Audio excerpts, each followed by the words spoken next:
नमस्कार, मी अजय वर्मा आणि आपण सगळे पाहतात थिंकिंग ऑफ यूथ, विचार युवकांची। सध्या आपण विरार पूर्वेच्या मनवेलपाडा विवार जांगीर या परिसरात आपण उपस्थित आहोत। आपण बघू शकतात, कॅमेरामॅन निवेदन आहे तर बाजूला एवढी मोठी टाकी बनवण्यात आलेली आहे आणि टाकीचा उद्घाटन 3 वर्ष अगोदरच झालेला, पण पाणी या टाकीमध्ये आलंच नाहीये।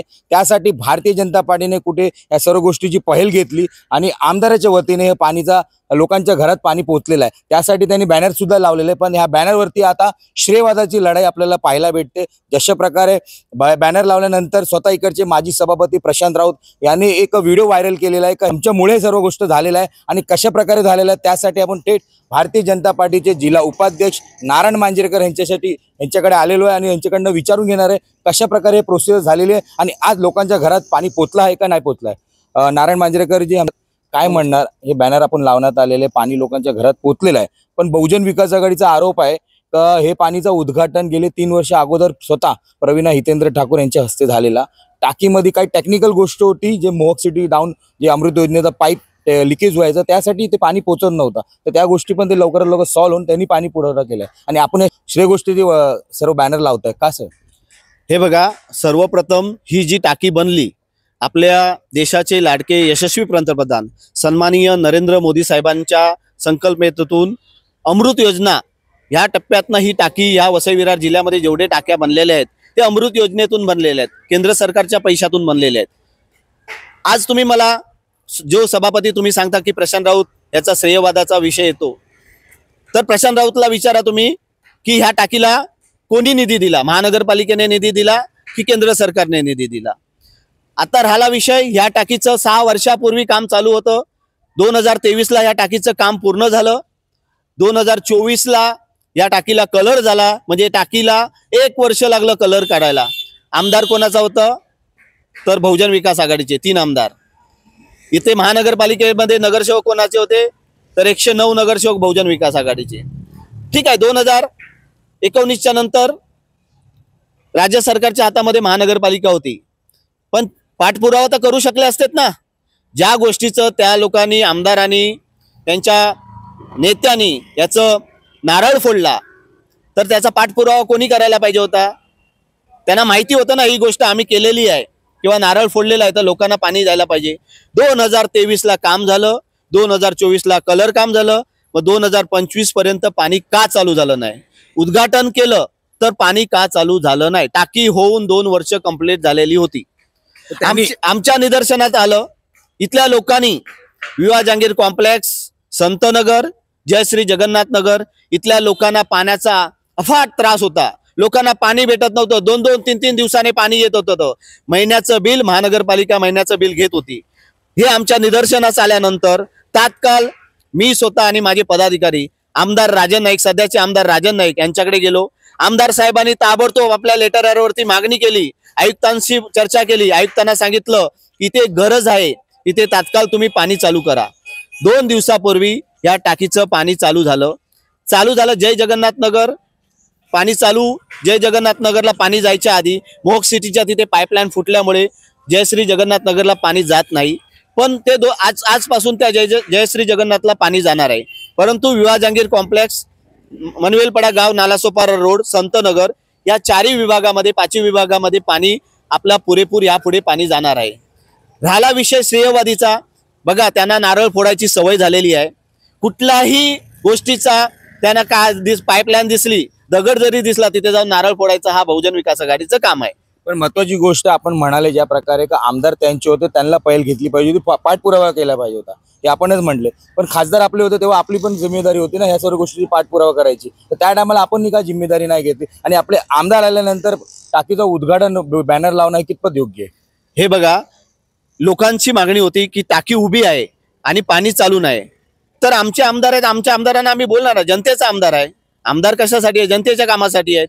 आम्ही आमदारांना बोललो, आमदारांनी चालू केलं। राहिला विषय खासदाराचा बोलला, ही टाकी केंद्र सरकारने दिली आहे, म्हणजे खासदारानेच मागणी केली तेव्हा इथे टाकी उभी झालेली आहे। खासदारीच्या मागणीनुसार अमृत योजना वनच्या टप्प्यामध्ये ही टाकी इथे झालेली आहे। पण टाकी झाल्यानंतर पाणी तर आला पाहिजे होतं, तर टाकी आपण बांधली तर पाणी का नाही सोडला? हे बघा, हाच तर प्रॉब्लेम आहे ना। नारळ कोणी फोडला, तर बहुजन विकास आघाडीच्या आमदारांनी, नगरसेवकांनी नारळ फोडला। हे अपयश त्यांचं आहे। आम्ही आमचा आमदार आल्यानंतर आम्ही पाठपुरावा करतच होतो. जनता आमच्याकडे येत होती आणि आम्ही ते पाणी आम्ही भारतीय जनता पार्टीच्या माध्यमातून चालू केलेलं आहे. काल जसं पाणी चालू झालं तसं बोलतात ना, पायाखालची वाळू सरकायला लागली. ज्या इतके वर्ष 35 वर्ष लोकांना पाणी देऊ शकले नाहीत, लोकांना रस्ते देऊ शकलेत नाहीत. परवाच्या रोज आपण बघितला की रस्त्याच्या विरोधात एक आंदोलन केलं होतं. त्या मोर्चाचा हसा झाला. सांगायचं तात्पर्य, आजपर्यंत रस्ते बनवले कोणी बनवले? 35 वर्षामध्ये जे रस्ते बनवलेले आहेत हे खराब दर्जाचे रस्ते बनवले होते. त्याच्यामुळे आंदोलन करावं लागलं. आता त्यांना समजलं, पहिले एसीत राहायचे ना, एसीच्या बाहेर येऊन त्यांना आता समजलं की आम्हाला एसीच्या बाहेर येऊन काम करावं लागेल. हेच जर 35 वर्षामध्ये जर ह्या गोष्टी रस्त्यावरती येऊन त्यांनी काम केलं असतं, लोकांच्या ज्या काही सूचना असतील त्याचं पालन करून काम केलं असेल, लोकांना समस्या होत्या त्या जर जाणल्या असत्यात तर त्यांना रस्त्यावरती वेळ यायची गरज लागलीच नसती, त्यांना हार पत्करावा लागलाच नसता. परंतु काहीही काम करायचं नाही, आपलेच ठेकेदार आपलेच कॉन्ट्रॅक्टर घुसवायचे, त्याच्यामध्ये 20% 40% खायचे, रस्त्याची खराबी करायची आणि मग दोष दुसऱ्याला द्यायचा. असं हे बहुजन विकास आघाडीचं काम आहे. पण महत्वाचा प्रश्न, ज्यांच्या ठेकेदारांनी हे चुकीचं काम केलं, भारतीय जनता पार्टी आता केंद्रात राज्यात आणि वसई विरारमध्ये पण आलेली आहे, त्या ठेकेदाराला आपण आपल्या मार्फत ब्लॅकलिस्ट का नाही केला? असं निष्कृततेचं काम करतं तर आपल्या मार्फत पहिले ब्लॅकलिस्ट करायची मागणी केली पाहिजे होती आणि रस्ते दुरुस्ती केली पाहिजे होती. हे बघा, आम्ही वारंवार भारतीय जनता पार्टी व इतर पक्षही आम्ही हर वेळेला आम्ही पत्रव्यवहार करत होतो महानगरपालिकेच्या अधिकाऱ्यांना की जे ठेकेदार आहेत त्यांना काळ्या यादीमध्ये घाला, जे काम चांगलं करत नाहीत त्यांना काळ्या यादीमध्ये टाका. परंतु इथले जे सत्ताधारी बहुजन विकास आघाडीचे आमदार होते, नगरसेवक होते, त्यांचा दबाव होता त्यांच्यामुळे, कारण त्यांचा मलाई त्यांना खायला भेटत होती ना, त्याच्यामुळे अधिकाऱ्यांवरती त्यांचा दबाव होता. त्याच्यामुळे अधिकारीही त्या लेटरला केराची टोपली दाखवत होते किंवा लक्ष देत नव्हते, असे आमच्या निदर्शनास आलं. आता तुम्हाला माहिती आहे की केंद्र आणि राज्य सरकारमध्ये आणि इथले तिन्ही आमदार भारतीय जनता पार्टीचे असल्यामुळे, खासदार भारतीय जनता पार्टीचे असल्यामुळे इथले जे अधिकारी आहे, महापालिकेचे जे अधिकारी आहेत ते चांगले सहकार्य करत आहेत आणि ते बोलत आहेत की आम्हाला की यापूर्वी जे सरकार होतं, म्हणजे ज्यांचे आमदार होते, ज्यांचे नगरसेवक होते, ते आम्हाला आमचे पाय पण बांधले होते आणि आमचे हात पण बांधले होते, आम्हाला काम करायला देत नव्हते, असं अधिकाऱ्यांचं म्हणणं आहे. मग आता पुढे वाटचाली कशी करणार आहे? ज्या प्रकारात जवळच आपला महानगरपालिका, वसई विरार महानगरपालिका निवडणूक आपल्या तोंडावरती आहे, भारतीय जनता पार्टीकडे काम आहे पण त्यांच्याकडे चेहरे नाहीये, म्हणून आपण आता बहुजन विकास आघाडीच्या लोकांना तोडायचं काम चालू आहे. तर कशा प्रकारे पुढे वाटचाली आपण करणार आहे? का आपले जेवढे जुने कार्यकर्ते आहेत त्यांना पुढाकार देणार, का भारतीय जनता पार्टी पुढे नवीन चेहरा उभा करणार? हे बघा, बहुजन विकास आघाडीच्या नेत्यानेच एक शब्द बोलला होता पत्रकारांच्या सामने की आम्ही महानगरपालिकेमध्ये दगड जरी उभा केला तर ते निवडून येतात. आता त्यांना समजलं असेल की दगडच आहेत ते, बरोबर ना. परंतु भारतीय जनता पार्टीचे सक्षम पदाधिकारी कार्यकर्ते नाही आहेत असं तुमचं म्हणणं आहे, पण आमच्या भारतीय जनता पार्टीमध्ये सक्षम कार्यकर्ते आहेत आणि तेच कार्यकर्ते आम्ही महापालिकेमध्ये लोकांच्या सेवा केलेल्या आहेत, लोकांना सेवा दिल्या आहेत, लोकांची कामं केलेली आहेत. त्यामुळे भारतीय जनता पार्टीचे नगरसेवक हे जास्तीत जास्त कसे निवडून येतील असा आमचा प्रयत्न असेल. महापौर बसणार 100%. आज तुम्ही मला सांगा की 35 वर्षानंतर परिवर्तन झालं आणि एक शेतकऱ्याचा मुलगा आमदार झाला. खासदार आमचा भारतीय जनता पार्टीचा, केंद्रामध्ये सरकार आहे, राज्यामध्ये सरकार आहे. आज आमचे आमदार स्नेहाताई दुबे, आमचे आमदार राजन नाईक ह्या कितीतरी काम करत आहेत. आपल्याला माहित आहे विधानसभेमध्ये ते किती आवाज उठवत आहेत.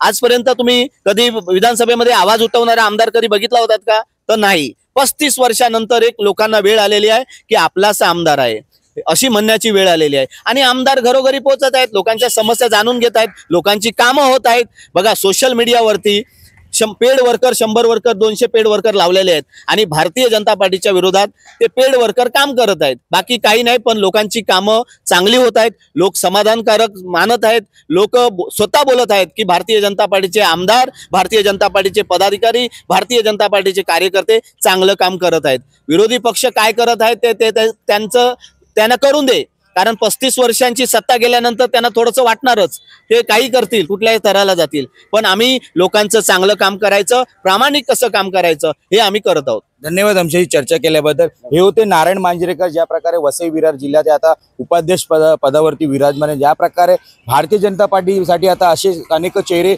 आता येणाऱ्या निवडणूकमध्ये उतरणार आणि चेहरा दिसणार आहे. पण ज्या प्रकारे आता महत्वाची गोष्ट का 20,000 लिटर 20 लाख लिटर हे पाणी आता या पूर्ण परिसरात विवा जहांगीर असो, जगन्नाथ नगर असो, संत नगर असो किंवा मोहक सिटी असो या ठिकाणी सोडण्यात आलेलं आहे. आणि त्याचं उद्घाटन स्वतः इकडचेच आमदार माजी आताचे आमदार राजा नाईक यांच्या वतीने झालेलं आहे. पण बहुजन विकास आघाडी यांचं पण म्हणणं आहे का अगोदर आम्ही हे सर्व गोष्टीचे उद्घाटन केली, पाठपुरावा केला, सत्ता आमची होती, सर्व गोष्टी आम्ही केला. तर भारतीय जनता पार्टी फक्त बॅनर लावून श्रेयवाद करत आहे आणि श्रेयवाद नक्कीच कोण करत आहे जनतेला माहितच आहे. त्या प्रकारे आता बघण्यासारखं असेल पुढे वाटचाली लोकांमध्ये काय, कोणाचा मत कोणाला जाणार, कशा प्रकारे जनता कोणाला पुढे येणाऱ्या निवडणूकमध्ये चेहरा आपला निवडणार हे सगळं बघण्यासारखं असेल. आतापर्यंत एवढंच. प्रत्येक गोष्टीची अपडेट आमच्या न्यूज चॅनलच्या मार्फत आम्ही तुमच्याकडे पोहोचत राहू. नमस्कार.